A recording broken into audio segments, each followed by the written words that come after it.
Përshëndetje gjithëve, mirë se erdhët në konferencën këtu me Partizanin. Në prag të derbit të kryeqytetit, java 24 u shkoi kuqja e nesër të Zbres në Albania. Si gjithmonë këtu me mua Gjeni Tranier, në kampionat i cili është gati për të gjithë pyetjet tuaja. Do ta fillojmë tek Profesor, është derbi i tretë për këtë sezon, ndërkohë që një derbi e keni fituar, çfarë mendoni që mund të ndryshojë kjo ndeshje nga ndeshja aktuale? Përshëndetje, mirë se erdhët. Sigurisht kuptohet që është derbi, derbi është një gjë tjetër komplet. Motivimi, dëshira për ta fituar, çdo gjë është ndryshe, motivimi është brenda, kuptohet. Besoj do të bëjmë punën e duhur atë që kemi bërë gjithë javën e fundit. A ka diçka ndryshe që doni në këtë sfidë ta bëni nga derbi kombëtar? Jo, nuk ka asgjë tjetër, respekt për Tiranën, ekipin që do vyjmë nesër, por ne sigurisht do tentojmë të hyjmë dhe do hyjmë për fitore. Nuk do bëjmë asgjë nga ato që kemi bërë gjithmonë, një lloj vlen gjitha ekipet e kemi thënë më përpara. Do hyjmë për të marrë 3 pikët dhe do bëjmë punët siç kemi bërë gjithë javët e fundit. Ka diçka që ju shqetëson në prag të derbit të nesër? Jo, sinqerisht nuk ka asgjë që na shqetëson, djemtë janë mirë, ekipi është në formë, po vrapojnë, harmonia është shumë e mirë, kështu që s'kemi asgjë që na shqetëson. Duke krahasuar vetëm tuaj me paraqitjet e fundit, por sigurisht edhe kundërshtarën duke parë Curin e ndeshjeve të fundit, si vlerësoni dhe çfarë prisni nga kjo përballje? Sigurisht është që përballje shumë e fortë, kuptohet. Asnjëherë në derbi nuk ka favorit. Nuk ka fituar asnjëherë ai që është më mirë, as në renditje, as në formë momentale, sepse derbi ka tjetër specifik, tjetër ide. Paraqitjet normale Tirana vjen në një paraqitje e mirë në kampionat, të themi të drejtën, vjen me rezultate pozitive në 2026, po ashtu si ne. Tjetër gjë në kupë, ndoshta në kupë jemi paraqitën e më mirë, por në vijat e përgjithshme vijnë 2 ekipe që momentalisht gëzojnë formë të mirë. Profesor, festa 80 vjetorit, triumfin në Ballsh në Bylisin në përmbysje, fitoria me Elbasanin në Kupë, është Partizani në momentin më mirë psikologjik për këtë vit, për këtë sezon, dhe sa do ndikojë kjo ndeshje? Të themi të drejtën, djemt janë goxha mirë, ana psikologjike është vërtet mirë. Kuptohet në këtë ndeshje nuk ka nevojë shumë sepse vetë motivimi i derbit i gjithë do japin, besoj son më shumë se 100%.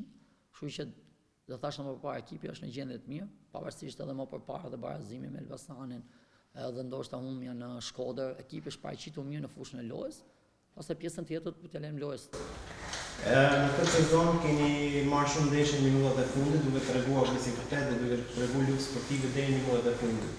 Nëse me derbi me Tiranën në minutën 10 jemi barazim, do tentoni ta fitoni lojën apo do të kënaqeni me barazim?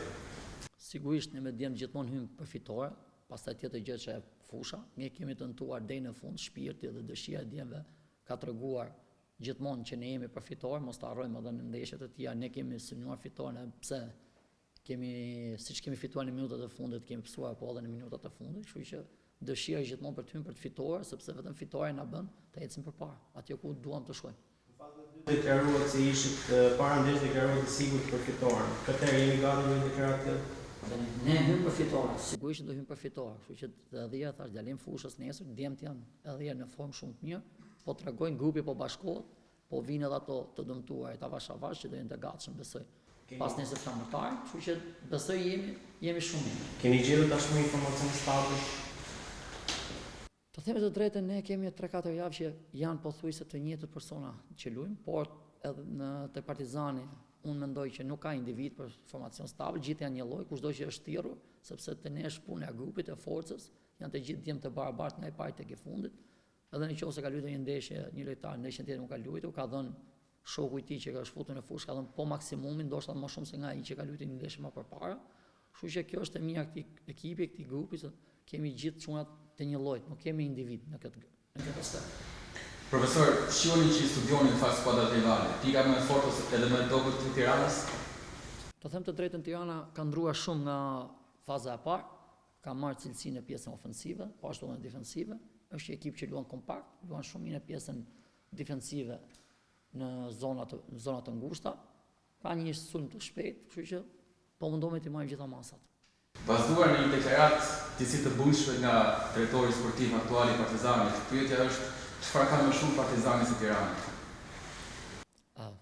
Drejtori ndoshta e përshëndes shumë drejtorin, edhe ai ka bërë një punë shumë të mirë këtë kohë që kur ka ardhur këtu me afrimin militare, ato pikave që un kam kërkuar, ka bërë punën e tij jashtëzakonisht shumë mirë. Unë flas për kohën e tanishme, nuk dua të flas çka ka ndodhur para 2 viteve sepse është shumë kohë e largët e pjesë. Çfarë ka më shumë Partizani se Tirana? Tash Tirana do ja lëm fushën, do ja tregojmë fushës kush ka më shumë. Besoj e kam thënë më përpara çka ka Partizani, dua ta krahasoj me ekipet tjetër, çka ka Partizani dhe si është Partizani. Fadajra në ndeshjen e kupës nuk kishte, ka problema apo do të jetë gati për derbi? Fadajra do të tentojmë ta kemi gati për derbi. Besoj sot do kemi edhe një kontroll tjetër. Ka pasur një shqetësim të vogël në pul, shpresoj të jetë i gatshëm për derbi. Ndër legjendat e Partizanit, Alban Hoxha ditën e djeshme postoi një foto në Instagram me një lajmërim last season. Është zyrtarisht sezoni i fundit i Alban Hoxhës? Ato janë vendimet e Albanit. Albani edhe nëse do jetë sezoni i fundit si portier, do jetë pjesë e ekipit kuj, sepse është legjendë e këtij ekipi, kështu që nuk është problem si brenda katër kranë që domethënë portës si jashtë është pjesë e ekipit tonë, kështu që do jetë me ne. Një fitore shumë e trumpetuar ajo me Elbasan. Sa e ndjeni mbështetjen e skuadrës pasi shumica e lojtarëve jashtë kamerave shprehin që ky fitore ishte përkresore. Atëherë, se duket sikur përsëris fjalët e mia. Kam thonë, ky ekip, ka grupin, jemi gjithë një lloj, nga unë i parë deri tek i fundit, nga gjithë stafi, se s'jam vetëm unë e gjithë stafi, se nuk është vetëm për mua, nëse e kam thënë kështu është për gjithë stafin, për gjithë djem për kushtrimin, Ralfin, Orin dhe gjithë me radhë. Jemi të bashkuar, si në rezultatet e mia, si në rezultatet e këqija dhe atëherë kur ne u goditëm jashtëzakonisht shumë për 2 humbi aksidentale që psua me Ignatian dhe Dinamon, por gjithë djemt ngritën kokën dhe vazhduan të punonin çdo ditë. Mos harrojmë se po punojnë jashtëzakonisht shumë dhe fal Zotit, kjo është jemi të gjithë bashkë, grup. Dhe ajo është e gjitha, nuk është se është thjesht për mua, është për gjithë, për tifozët dhe për gjithë, sepse ka shumë rëndësi. Profesor, sa realisht besoni që mund të jeni pjesë e Final Fourit edhe cilin nga kundërshtarët mendoni që mund të jeni pas? Ne nuk shohim fare kush është para. Ne shohim ndeshjet tonë. Nëse ne arrijmë të marrim ndeshjet tonë, sigurisht që Final Four është i arritshëm. Mos harrojmë kemi ndeshje direkte me të gjithë, nga 2 ndeshje direkte, përveç Vllaznisë, me të gjithë që janë sipër nesh, kështu që e kemi vetë në dorën tonë, 2 ndeshje me Dinamo, 2 ndeshje me Ignatian, 2 ndeshje me Elbasanin, e kemi vetë në dorën tonë se si do shkojë. Për ta mbylluar një mesazh për tifozët? Atë i ftojmë gjithë, ne luajmë për ata, sepse sigurisht futbolli luhet për tifozët në gjithë botën, ftojmë gjithë na mbështesin, ti mbështesin këta djemt, sepse po japin maksimumin për të arritur atë.